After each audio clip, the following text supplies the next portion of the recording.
I'm wondering if you could tell us just a bit about your history of work and managing a mental health issue at work. And I became quite ill 10 years ago.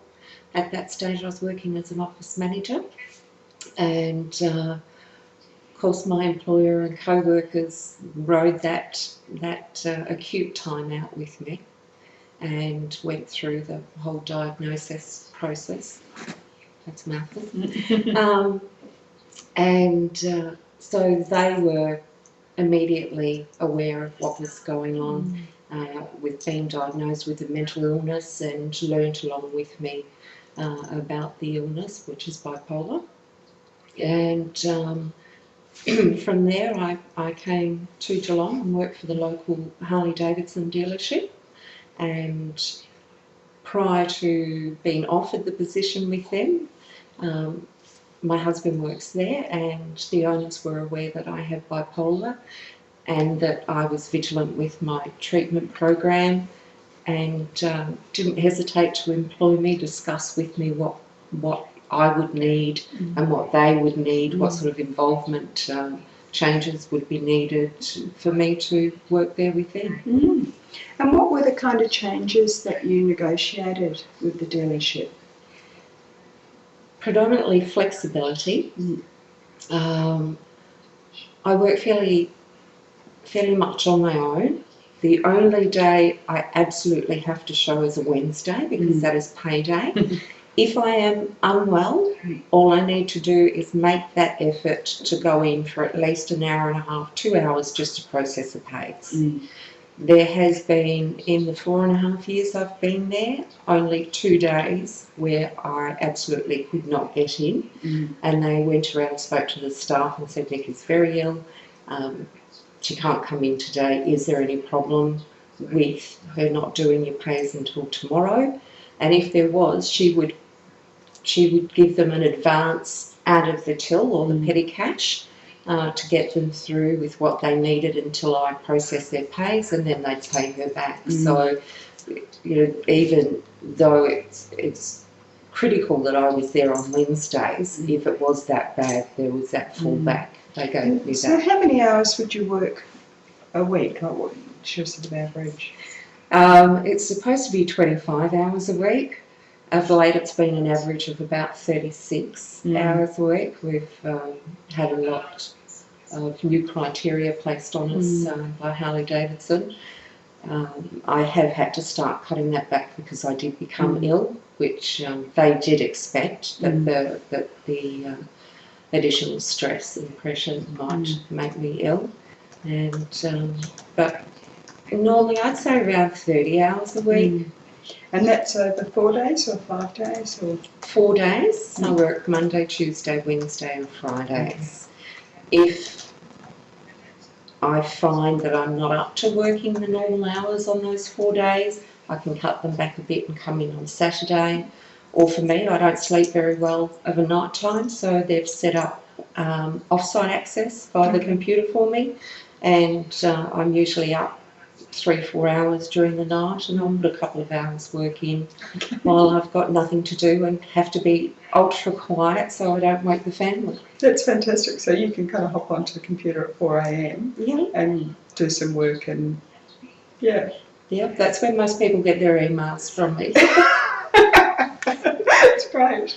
And the dealership was happy to, you know, I guess there must be some small expense in setting up a home computer for you. And I already had the facilities here, so it was just a matter of downloading a program that would give me that link, or allow the link between the two computers, so that I could access the programs on my computer at work, and it's been fantastic. It's a little bit slower than working, you know, on the computer directly, but it just opened up a whole new avenue for me to help keep on top of the work that I was doing. And how about managing the illness actually in the workplace? Like, by the sound of it, your colleagues know that you have bipolar? Yes, I'm very out there about having a mental illness.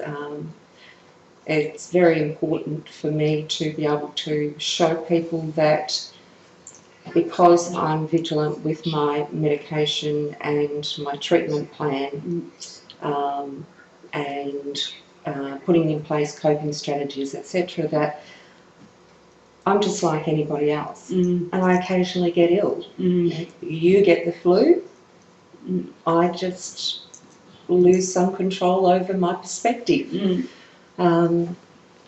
So,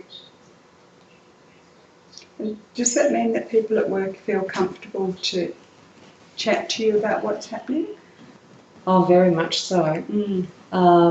If not discussions about their own experience with depression or a mental illness, I'm told about a friend or a relative and what they went through. I'm asked a lot of questions. I find that me being so open about it, and obviously not ashamed of it or embarrassed that I have it, people are really willing to open up and talk to me about their experiences or friends' experiences, and ask the questions that they probably wouldn't ask a lot of people. I hope you don't take this personally, or I hope I'm not crying, but I was wondering if you'd mind telling me about this sort of thing. So it's been really good, very positive. Yeah.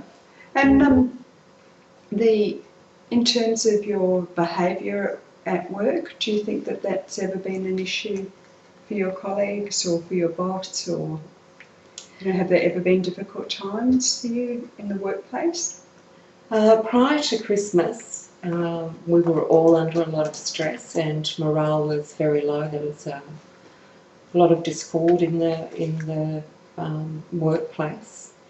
A lot of he said, she said, talking behind each other's backs, and I found that extremely unsettling. And just one day, it was another he said, she said scenario, and I said, that's it. Said to the boss, get everybody out there in the workshop. We're shutting up shop for 10 minutes. And I went out and I railed them all.